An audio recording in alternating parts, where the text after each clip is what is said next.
I got an early start to my 8th week by hopping onto the highway right next to the field I had stayed at.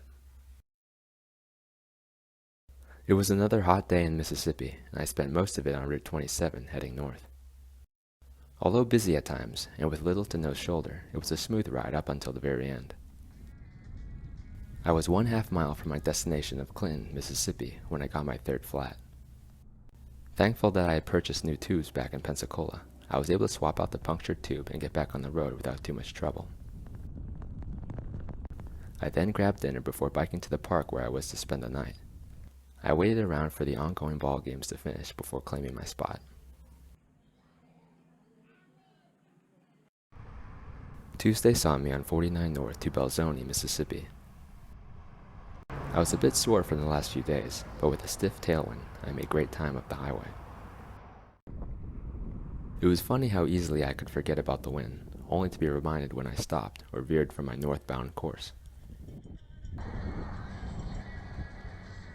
I did the easy 65 miles to Belzoni, where I set up for the night and enjoyed the sunset over the fields.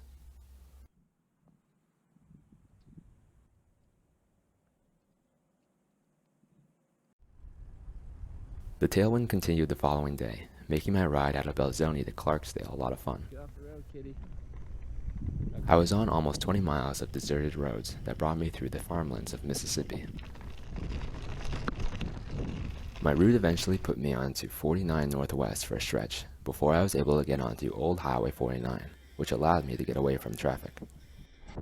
Because of the flat roads and the wind, time flew by, and I made it into Clarksdale before I knew it.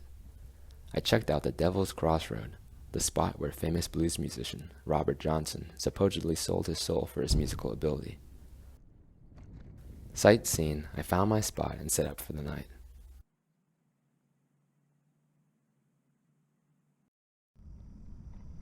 I left Clarksdale on Thursday, excited to make the 80-mile ride to Memphis, Tennessee. The wind was sadly gone, but I made good time on Route 49 Northwest. It was another hot day, but thankfully the majority of the ride was flat. Once I reached Tennessee and the outskirts of Memphis, it began to get hilly.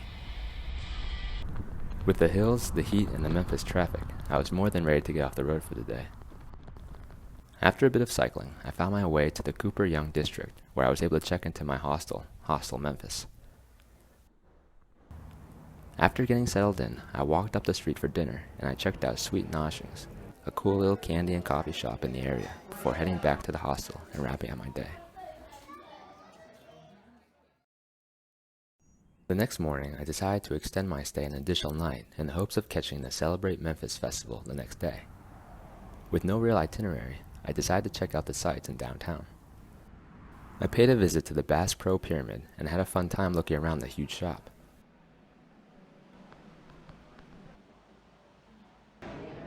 Next, I made my way to the busy Central Barbecue for a delicious rib lunch. Afterwards, I walked around the area and took in the sights, stopping to see the Lorraine Motel, the Elvis statue, and spending some time in the Rock and Soul Museum.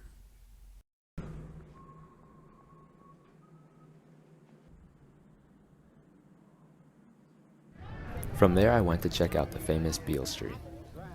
Friday night saw the street packed as people walked up and down the pedestrian-only 2-block strip. It was a lot of fun to see all the people underneath the neon signs, as live music poured out of the various bars lining the street, as well as a small W.C. Handy park.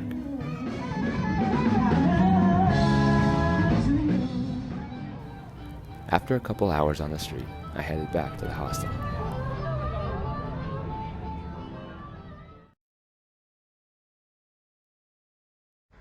With the Celebrate Memphis Festival not until mid-afternoon, I got a slow start to my second morning in the city. I got a ride downtown and made my way to the festival at Tom Lee Park on the Mississippi. I had a fun time stopping in on the 5 different stages to listen to the different bands while munching on my pulled pork sandwich.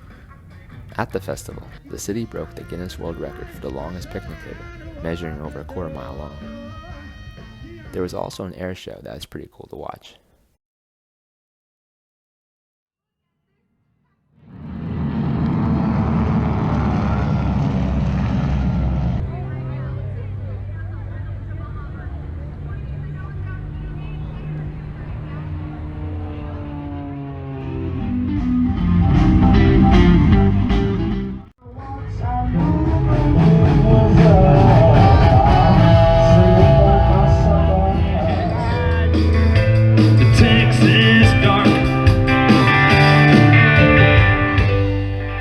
I stayed late enough to catch the sunset over the Mississippi before heading back to the hostel for the night.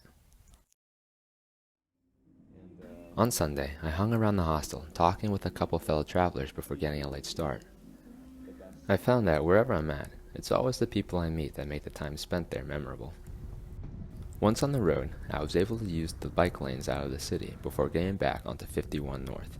It was hilly and very hot, and I was happy to finish up my ride in Halls, Tennessee.